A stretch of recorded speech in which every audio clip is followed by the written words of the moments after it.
Right now at 5, millions of Americans are celebrating the 4th of July. And of course, Southern New England is no exception. We'll take you to some of today's events.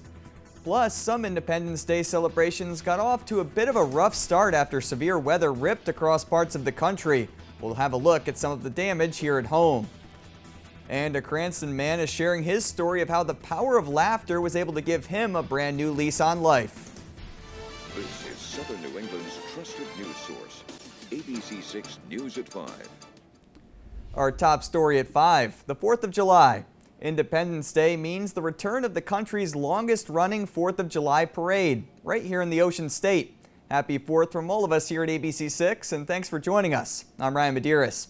ABC 6 reporter Adam Zangari visited Bristol today for a first-hand look at today's parade in America's most patriotic city.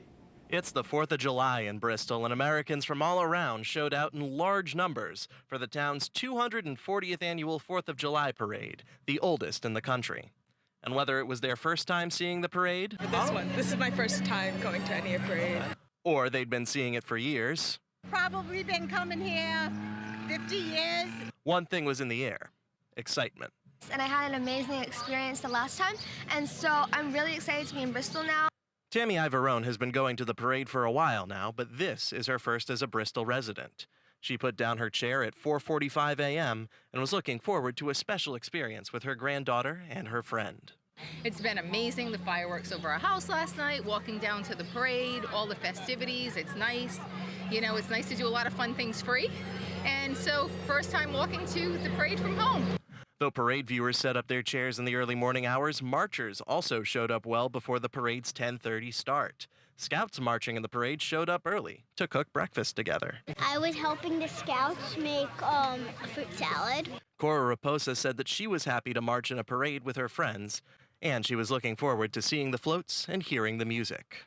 When when you're in this parade, there's lots of stuff that you get to look forward to, and that's the funnest thing because there's cool music and stuff, and I think that's really cool. After some severe storms in the area the previous night, both parade viewers and marchers getting to enjoy beautiful weather along the parade route on the 4th. From Bristol, I'm Adam Zangari, ABC 6 News. And in Newport today, the Historical Society celebrated the 4th by reading the Declaration of Independence. Spectators gathered at the front steps of the Colony House this morning, which is the 4th oldest state house in the country. 20 July 1776, which is a couple of weeks after the signing, Major John Handy of Rhode Island stood on these very steps and read the Declaration of Independence with a lot of vehement. And when he was done, he nailed the Declaration of Independence to this wall. If you're looking to get a taste of history, the Colony House offers self-guided tours. They've wrapped up for today, but will be offered throughout the holiday weekend.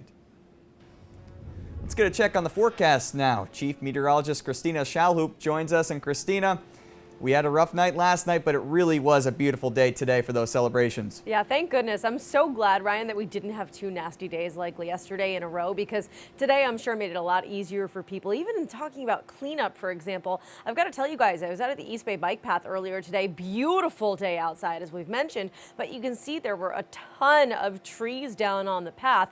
I have to tell you, there were also a ton of bikers and walkers and joggers out there enjoying the beautiful day, but a lot of people having to stop and lift their bike over some tree branches or stumps. You get the picture. It was a little bit rough last night, a lot of bit rough for some folks, and we still have some out of power. Here's a look at the storm reports from yesterday. You can see those wind reports, reports of trees down, and reports of some hail. We actually had a report of quarter-sized hail. It's inch-diameter hail coming out of Foster yesterday, which is severe criteria, just like the winds that we saw. Now today, again, could not be more different. It is stunning outside. Couple fluffy cumulus clouds, but that's really about it. Otherwise, it's been all about that blue sky, the nice quiet satellite and radar here, not just for us at home, but zooming out for so much of the Northeast and the Mid-Atlantic as well. Now, temperatures have been awfully comfortable, as well as dew point temperatures, giving us a nice dry summer feel. It's 78 right now in Providence, 79 in New Bedford, 80 in Taunton, 77 in both Newport and Westerly, even the same for Block Island. Over the next few hours, temperatures start to cool down, and as they do, we get to look forward to more 4th of July fun. The Newport Harbor fireworks going going off at 9:15, and I think it's going to be a perfect night to enjoy the show. We'll go through more details on the rest of the night and what the rest of the weekend holds in just a few, Ryan. Excellent. Thank you, Christina. Thousands of Rhode Islanders are still without power after those storms last night, but some may not be able to see the numbers. After Rhode Island Energy's outage map went offline, Governor McKee says his team met with company officials this morning to figure out what went wrong, posting on X saying the failure is, quote, unacceptable. Meanwhile, Rhode Island Energy crews are still actively out working on restoring power lines. The company's president says the most significant outages occurred in Cranston, Warwick, and the East Bay, adding crews will not stop until everyone's power is back on. At its height, we had about 60,000 customers, maybe a little more out. We are down to just under 20,000 at this point, which is great. We've got significant crew penetration now, both our crews and external crews that we've brought in. Problem is, a lot of these are individual trees down on lines, and we've got to get those trees up before we can get restoration, but we're making good progress. Rhode Island Energy has called in more than 100 additional crews to help, with the goal to have at least 95% of customers back on by Sunday. And we weren't the only ones to be hit by storms. Several other parts of the country saw flash flooding and destructive winds. ABC's Olivia Rubin has more. An urgent rescue underway in Texas today after heavy rains brought catastrophic flooding. This has been a very devastating and deadly flood. Officials in Kerr County, northwest of San Antonio, confirming fatalities after the flood swept through areas along the Guadalupe River. They said they're still working on identifying who those victims are. This came at night when people were asleep in bed. Joe Herring, the mayor of Kerrville, with an emotional plea. Please pray for our community. The Guadalupe River rising more than 20 feet in just about 4 hours, according to the National Weather Service. Some cars and homes completely submerged in that rushing water, others with sections missing. County Judge Rob Kelly now facing questions on evacuation plans concerning nearby children's camps. Why weren't these camps evacuated? I can't answer that. I don't know. Why can't you answer that? There are kids missing. These camps were in harm's way. We knew this flood was coming. We didn't know this flood was coming.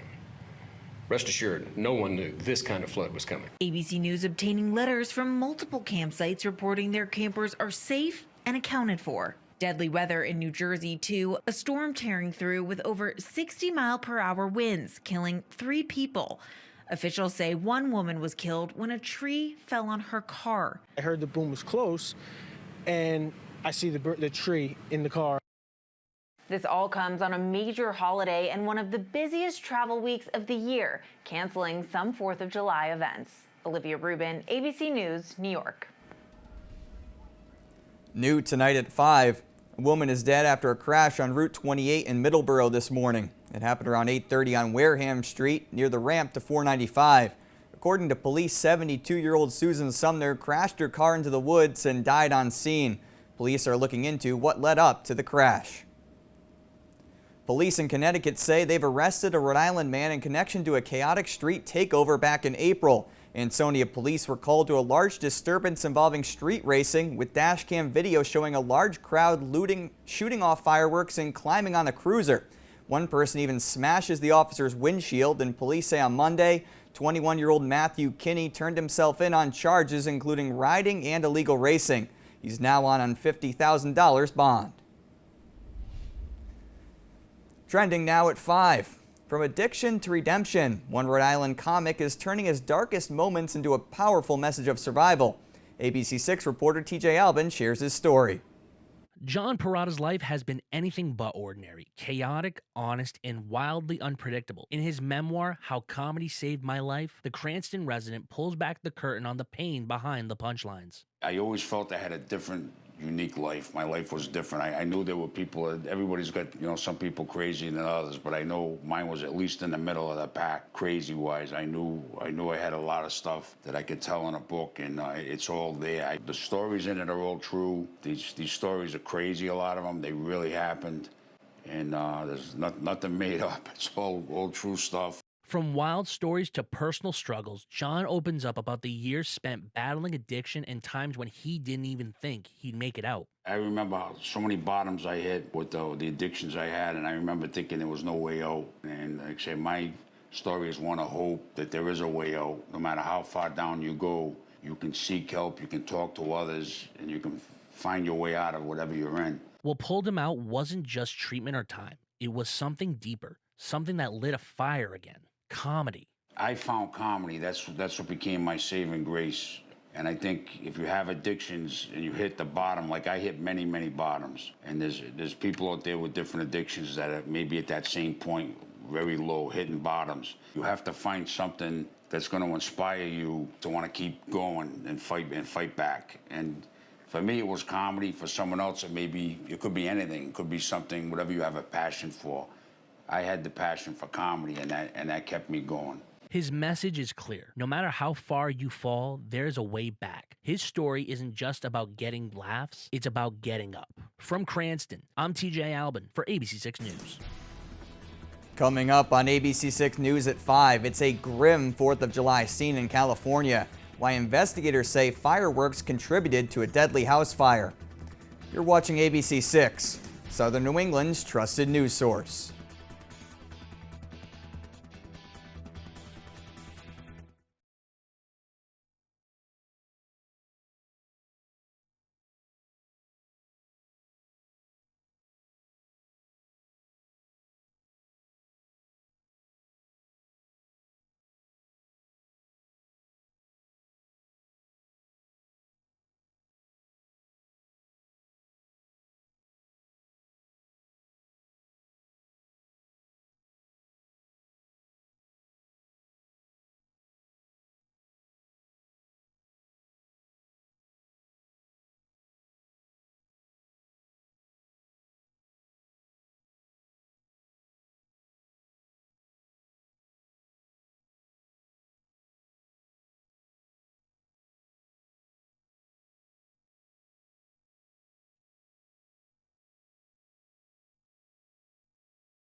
Welcome back. Taking a look at national news at 5.